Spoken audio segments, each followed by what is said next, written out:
Welcome to little education. अगर आप भी एग्ज़ाम 2026-27 में अच्छे अंक लाना चाहते हैं तो सिर्फ पढ़ाई करना इम्पोर्टेंट नहीं है, काफ़ी नहीं है, क्योंकि कई स्टूडेंट पूरे साल मेहनत करते हैं फिर भी एग्ज़ाम में 5 गलतियां कर देते हैं जिससे उनके मार्क्स काफ़ी कम आते हैं। और सबसे बड़ी बात हो सकता है कि आप भी इनमें से 2-3 गलतियां करते हों।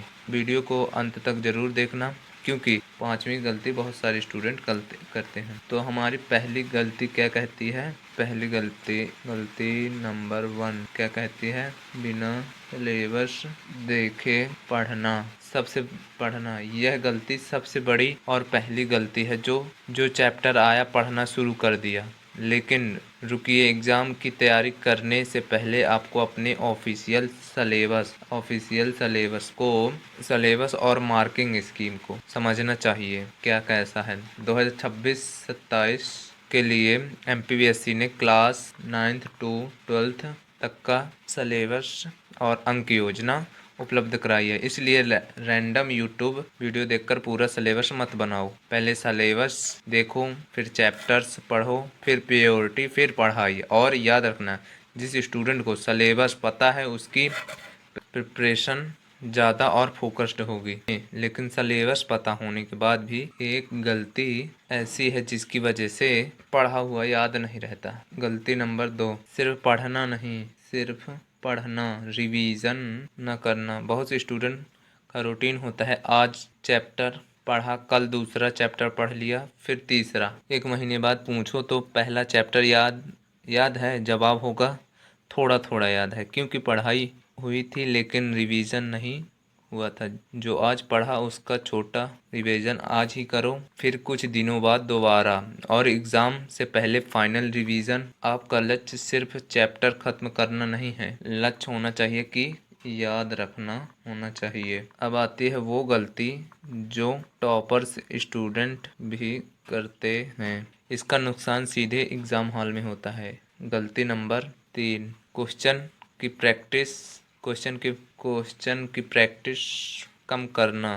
सिर्फ नोट्स पढ़ने से एग्ज़ाम की तैयारी पूरी नहीं होती, क्योंकि आप एग्ज़ाम में नोट्स देखने नहीं जाते, आपको क्वेश्चन सॉल्व करने पड़ते हैं। इसलिए चैप्टर पढ़ने से के बाद इम्पोर्टेंट क्वेश्चन लगाओ और न्यूमेरिकल वाले सब्जेक्ट में लिखकर प्रैक्टिस करो। टाइमर लगाकर क्वेश्चन सॉल्व करने की आदत डालो, क्योंकि एग्जाम में सिर्फ नॉलेज नहीं, स्पीड प्लस रेसी प्लस प्रेजेंटेशन भी मैटर करती है। मान लो आपने पूरा सिलेबस पढ़ लिया और रिवीजन भी कर लिया, क्वेश्चन भी लगा लिए, फिर भी मार्क्स कम आ सकते हैं, क्योंकि गलती नंबर 4 क्या कहती है? कमज़ोर चैप्टरों को छोड़ देना। कुछ स्टूडेंट क्या कहते हैं, ये चैप्टर मुश्किल है, इसको छोड़ देते हैं या बाद में पढ़ेंगे, फिर वो बाद कभी आता ही नहीं, और एग्ज़ाम के समय वही चैप्टर सबसे बड़ा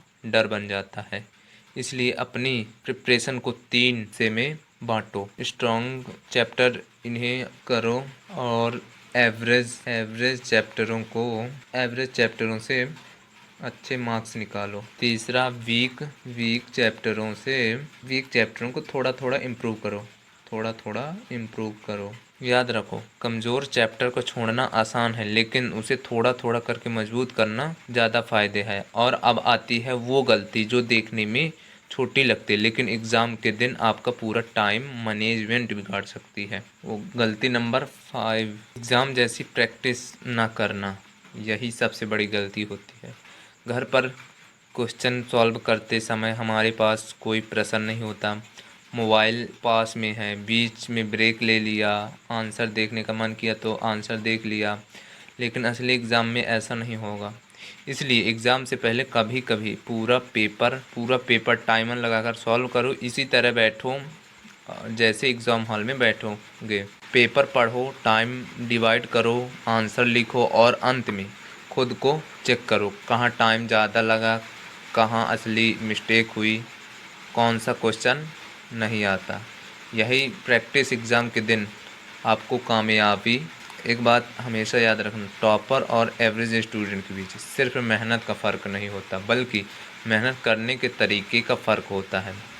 अगर आप भी अभी इन 5 गलतियों को अवॉइड कर लेते हैं तो आपकी प्रिपरेशन ज़्यादा ऑर्गेनाइज्ड और इफ़ेक्टिव हो सकती है। तो आप अपने स्कोर को अगर वीडियो पसंद आई हो तो लाइक, शेयर और सब्सक्राइब चैनल को कर लीजिएगा। मिलते हैं अगले वीडियो के साथ।